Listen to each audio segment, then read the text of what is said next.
கொஞ்சம் கற்பனை பண்ணி பாருங்களே, நீங்க காலையில ரொம்ப முக்கியமான ஒரு மீட்டிங்குக்கு கிளம்பி டிராஃபிக்ல வண்டி ஓட்டிட்டு போயிட்டு இருக்கீங்க. ம் அந்த டிராஃபிக் டென்ஷனே ஒரு தனி விஷயம்தான். ஆமா ஆமா. இப்போ சிக்னல்ல வெயிட் பண்ணும்போது பின்னாடி இருந்து ஒருத்தர் தொடர்ந்து ஹார்ன் அடிக்கிறாரு. நீங்க கொஞ்சம் நகர்ந்ததும் உங்கள முந்திட்டு போய் வண்டியை நிறுத்தி ஏதோ தகாத வார்த்தையில உங்களை திட்டிட்டு போறாரு. அந்த ஒரு நொடியில என்ன ஆகும்? கண்டிப்பா நம்ம ரத்தம் சூடாகும். இதய துடிப்பு அப்படி எகிரும் இல்லையா? நிச்சயமா. அவர் யாருன்னே உங்களுக்கு தெரியாது. ஆனா அன்னைக்கு நாள் முழுக்க நீங்க ஆபீஸ்ல உட்கார்ந்து வேலை செய்யும்போது கூட அந்த டிராஃபிக் சம்பவம் தான் உங்க மனசுல ஓடிட்டு இருக்கும். கரெக்ட். ஒரு முகம் தெரியாத நபர் நம்ம நாளோட நிம்மதியை மொத்தமா திருடிட்டு போயிட்டாரு. அதேதான். இப்படி ஏன் நடக்குது? ஏன் நம்ம எமோஷன்ஸ கண்ட்ரோல் பண்ற ரிமோட்ட அவ்ளோ சுலபமா மத்தவங்க கையில கொடுத்துடுறோம்?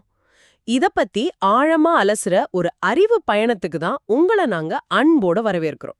ரொம்ப சுவாரஸ்யமான ஒரு ஆரம்பம் இது. இன்னைக்கு நாம ஏப்ரல் 9ஆம் தேதிக்கான ஸ்ரீமத் சுவாமி சித்பவானந்தர் எழுதிய டெய்லி டிவைன் டைஜஸ்ட் அப்படிங்கிற புத்தகத்துல இருந்து ஒரு ஆழமான விஷயத்த பேச போறோம். ஆமா. இந்த புத்தகத்துல அவரு பிளாசிடிட்டி, அதாவது பிளாசிடிட்டி அப்படிங்கிற ஒரு ஆங்கில வார்த்தைய மையமா வச்சு சில விஷயங்களை சொல்றாரு. அந்த வார்த்தைக்கு என்ன அர்த்தம்னா, எந்த ஒரு சூழ்நிலையிலும் கலங்காத ரொம்ப சலனமற்ற ஒரு மனநிலை அப்படின்னு சொல்லலாம். கரெக்ட். அந்த அமைதியான மனநிலைய பத்தி அவர் ரொம்ப தெளிவா ஆங்கிலத்துல ஒரு வரியில பதிவு செஞ்சிருக்காரு. அந்த வரியை சொல்லுங்களேன். Keeping the mind placid under all circumstances is a virtue. As the ocean is calm at the bottom, let the mind be still in the midst of sensations outside அப்படின்னு சொல்றாரு. ஓஹோ! அதாவது எல்லா சூழ்நிலைகளிலும் மனதை அமைதியாக வைத்திருப்பது ஒரு நற்பண்பு. வெளியில அவ்ளோ பிரச்சனைகள் நடக்கும்போது எப்படி உள்ள அமைதியா இருக்க முடியும்? அதுக்கு தான் அவர் அந்த கடல் உதாரணத்தை கொண்டு வராருன்னு நினைக்கிறேன். ஆமாங்க. அந்த கடல் உதாரணம் ரொம்பவே ஆழமானது. இப்போ கடலை நீங்க வெளியில இருந்து பாத்தீங்கன்னா, அதுல எப்பவும் அலைகள் அடிச்சுக்கிட்டே இருக்கும். சில நேரங்கள்ல பெரிய புயல் கூட வரும்ல. கண்டிப்பா. புயல் வரும், சூறாவளி வரும், கடல் நீர் பல அடி உயரத்துக்கு ஆர்ப்பரிச்சு எழும். பார்க்கறதுக்கே ரொம்ப பயங்கரமா இருக்கும். ஆனா நீங்க ஒரு ஸ்கூபா டைவர் மாதிரி கடலோட அடி ஆழத்துக்கு போய் பாத்தீங்கன்னா, அங்க ரொம்ப அமைதியா இருக்கும். அதேதான். அங்க எந்த ஒரு சத்தமும் இருக்காது. மேற்பரப்புல நடக்கிற எந்த புயலும் கடலோட அடி ஆழத்தை பாதிக்கிறதே இல்ல. அங்க ஒரு பயங்கரமான ஆழமான அமைதி இருக்கும். கேட்கவே ரொம்ப நல்லா இருக்கு. நம்ம மனசும் அந்த மாதிரி தான் இருக்கணும்னு சித்பவானந்தர் சொல்றாரு. வெளியில நடக்கிற சலனங்கள் நம்ம மனசோட அடி ஆழத்துல இருக்கிற அமைதியை குலைக்க கூடாது. இப்போ இந்த கடல் ஒப்பீட்ட பார்க்கும்போது எனக்கு வேற ஒரு விஷயம் தோணுது. நான் இதை எப்படி புரிஞ்சுக்கலாமா? சொல்லுங்க, உங்க ஒப்பீடு என்னன்னு கேட்போம். அதாவது கடலோட மேற்பரப்புல போற சாதாரண கப்பல்களை யோசிச்சு பாருங்க. ஒரு சின்ன புயல் வந்தா கூட அந்த கப்பல்கள் ரொம்ப மோசமா தள்ளாடும். ஆமா, சில நேரங்கள்ல மூழ்கி போக கூட வாய்ப்பு இருக்கு. கரெக்ட். நாமும் நம்ம அன்றாட வாழ்க்கையில நடக்கிற பிரச்சனைகளை பார்த்து இப்படிதான் தள்ளாடுறோம். ஆனா கடலுக்கு அடியில போற நீர்மூழ்கி கப்பல்களை, அதாவது அந்த சப்மரைன்ஸை யோசிச்சு பாருங்க. ஓ, இது நல்லா இருக்கே. வெளியில எவ்ளோ பெரிய புயல் அடிச்சாலும் அத பத்தி எந்த கவலையும் இல்லாம ஆழத்துல ரொம்ப பாதுகாப்பா தன்னோட இலக்க நோக்கி அந்த நீர்மூழ்கி கப்பல் பயணிச்சுக்கிட்டே இருக்கும். நம்ம மனசும் அப்படிதானே இருக்கணும். இந்த நீர்மூழ்கி கப்பல் உதாரணம் நம்ம மனசு எப்படி செயல்படணும் அப்படிங்கிறதுக்கு ஒரு கச்சிதமான விளக்கம். சூப்பரா சொன்னீங்க. ரொம்ப நன்றி. ஒரு நீர்மூழ்கி கப்பல் ஆழத்துல அமைதியா பயணிக்க காரணம் அதை சுத்தி தண்ணீர் இல்லைங்கிறது கிடையாது. அதை சுத்தி பல லட்சம் லிட்டர் தண்ணீர் இருக்கு. அது கொடுக்கற பிரஷரும் ரொம்ப அதிகமா இருக்குமே. ஆமா, ஆனா அந்த நீர்மூழ்கி கப்பலோட வெளிப்புற அமைப்பு அந்த பிரஷரை தாங்குற அளவுக்கு ரொம்ப வலிமையா வடிவமைக்கப்பட்டிருக்கு. அதே மாதிரி தான் நம்ம மனசும். அதாவது பிரச்சனையே இல்லாத உலகத்துல வாழ முடியாதுங்கிறீங்க. நிச்சயமா. மன அமைதி அப்படிங்கிறது எந்த பிரச்சனையுமே இல்லாத ஒரு உலகத்துல வாழறது கிடையாது. வெளியில 1000 சலனங்கள் பிரஷர் இருந்தாலும் அதை தாங்கி உள்ளே அமைதியை காப்பாத்துற அளவுக்கு நம்ம மனசோட கட்டமைப்பை நம்ம வலிமையாக்கிக்கணும். ஆனா பிராக்டிக்கலா பார்த்தா இந்த நீர்மூழ்கி கப்பல் மாதிரி மனசை வச்சுக்கிறது அவ்வளோ சுலபமா என்ன? நிஜ வாழ்க்கையில ஆபீஸ்லயோ இல்ல வீட்லயோ மத்தவங்க நம்மள சீடும்போது சீண்டுவாங்க, நம்மள வேண்டுமென்றே கோபப்படுத்துற மாதிரி நடக்கும்போது இந்த நீர்மூழ்கி கப்பலோட வெளிப்புற அமைப்புல விரிசல் விழ ஆரம்பிக்குமே, அதை எப்படி தடுக்கிறது? அதுக்கான வழி அவர் என்ன சொல்றாரு? அந்த யதார்த்தமான சிக்கலை தான் அவர் அடுத்த வரிகள்ல அட்ரஸ் பண்றாரு. அந்த ஆங்கில வரியை நீங்க வாசிக்கிறீங்களா? கண்டிப்பா. Provocation by the external forces cannot be prevented, but refusing to be provoked is entirely in one's own hands. ரொம்ப அருமையான வரிகள். அதாவது வெளியிலிருந்து வர்ற தூண்டுதல்களை சீண்டல்களை நம்மால ஒருபோதும் தடுக்க முடியாது. அது உண்மைதான். உங்க கூட வேலை செய்யறவங்க உங்களை பாலிடிக்ஸ் பண்ணி ஓரங்கட்டலாம். டிராஃபிக்ல வண்டி ஓட்டும்போது உங்களை முந்திட்டு போகலாம். இல்ல சோஷியல் மீடியால உங்களை நெகட்டிவா கமெண்ட் பண்ணலாம். இந்த உலகம் எப்போதுமே உங்களை ஏதாவது ஒரு வகையில சீண்டிக்கிட்டே தான் இருக்கும். உலகத்துல இருக்கிற எல்லா வாயன் வந்து மூடிட்டு இருக்க முடியாது.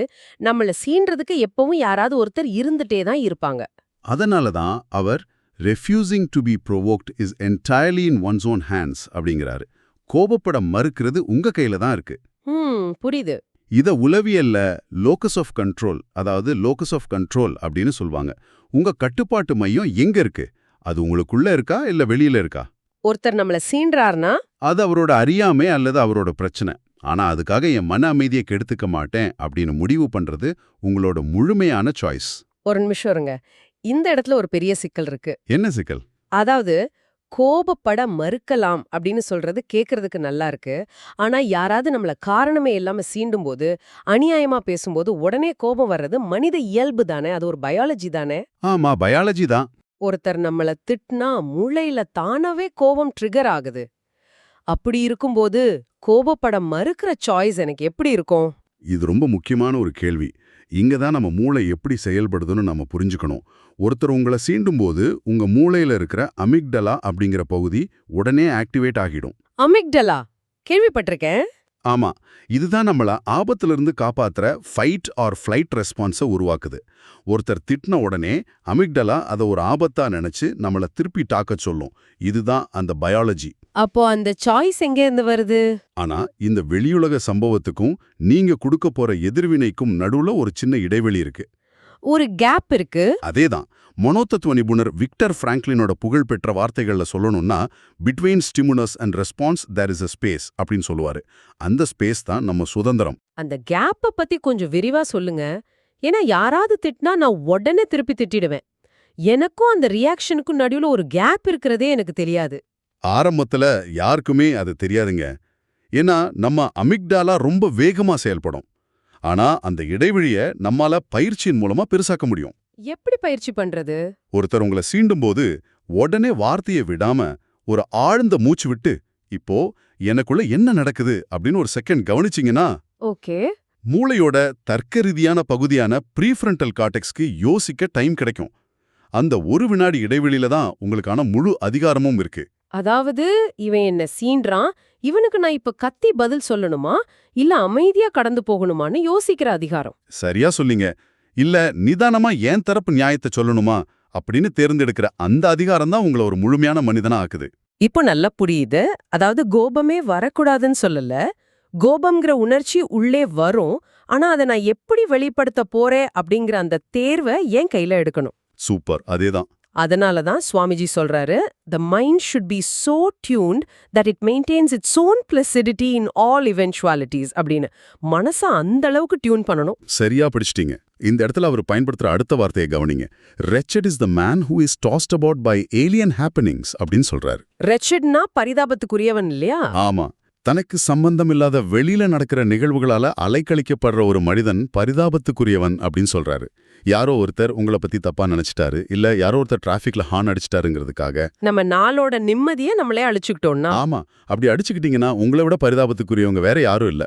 அந்த பரிதாபத்துக்குரியவன் அப்படிங்கிற வார்த்தை நிஜமாவே சுருக்குன்னு உரைக்கிற மாதிரி இருக்கு. ஆனா இங்க நான் ஒரு விஷயத்த உங்ககிட்ட ஆர்கியூ பண்ண விரும்புறேன். தாராளமா பண்ணலாம், சொல்லுங்க. இப்போ நான் நீங்க சொல்ற மாதிரி அமைதியாவே இருக்கேன்னு வச்சுப்போம்.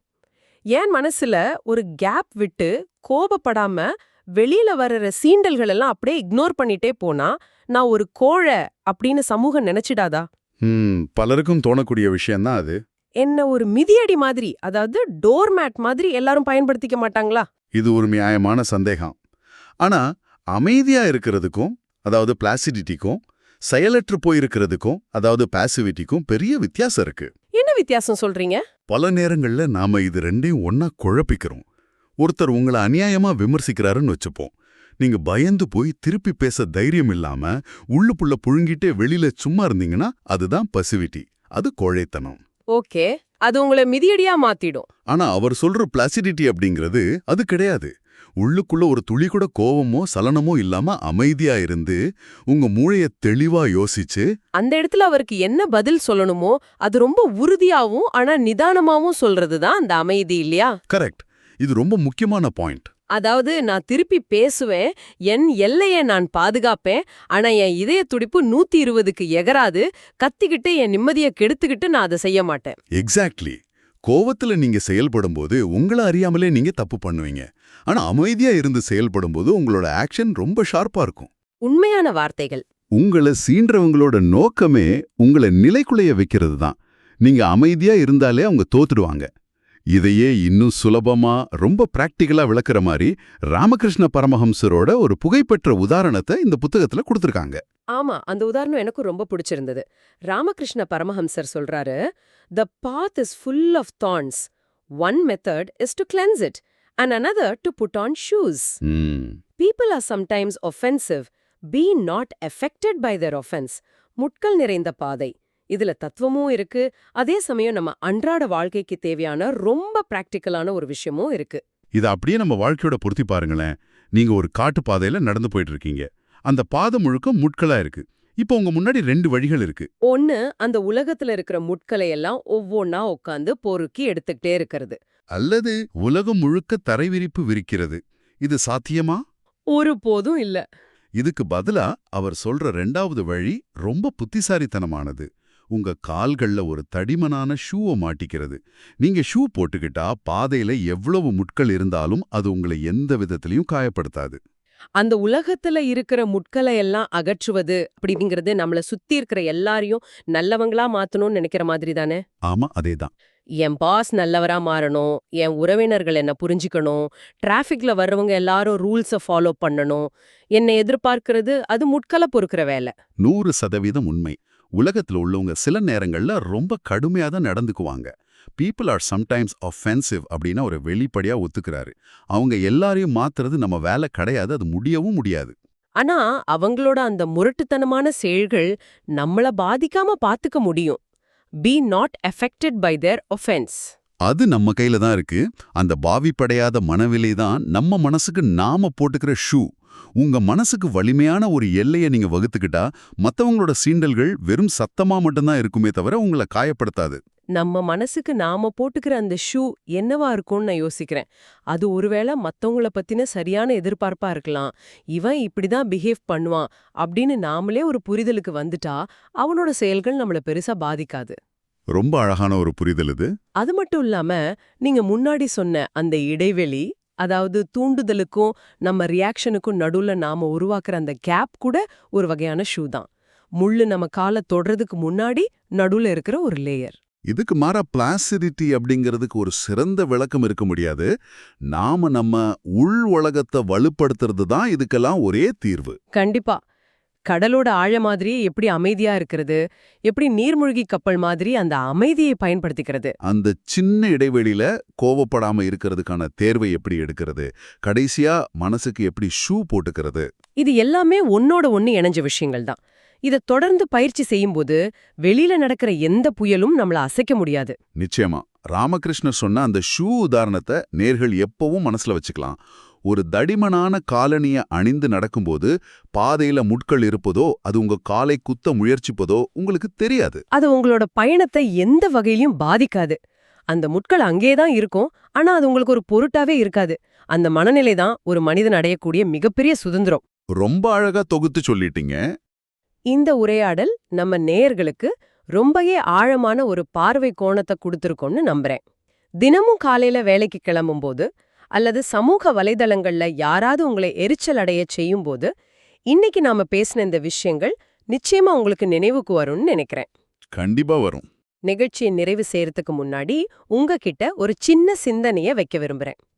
இன்னைக்கு உங்க வீட்லயோ ஆபீஸ்லயோ யாராவது உங்களை சீண்டும் போது உங்களை காரணமே இல்லாம கோபப்படுத்துற மாதிரி ஏதாவது ஒரு விஷயம் நடக்கும்போது உடனே உங்களோட டிஃபால்ட் மோடுக்கு போய் கத்தாம ஒரு நிமிஷம் அந்த நீர்மூழ்கி கப்பல் மனநிலையை நினைச்சு பாருங்க. அவர் சீன்றதுக்கு உடனே பதில் சொல்லாம ஒரு மூச்சு விட்டு அந்த ஒரு சின்ன இடைவெளியில நின்னு அமைதியா இருக்கிறத சூஸ் பண்ணி பாருங்க. அந்த தடிமனான ஷூவை உங்க மனசுக்கு மாட்டி பாருங்க.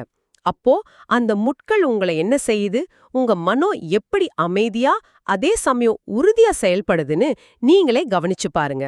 மீண்டும் இதே மாதிரி இன்னொரு ஆழமான அறிவு பயணத்தில் சந்திப்போம்.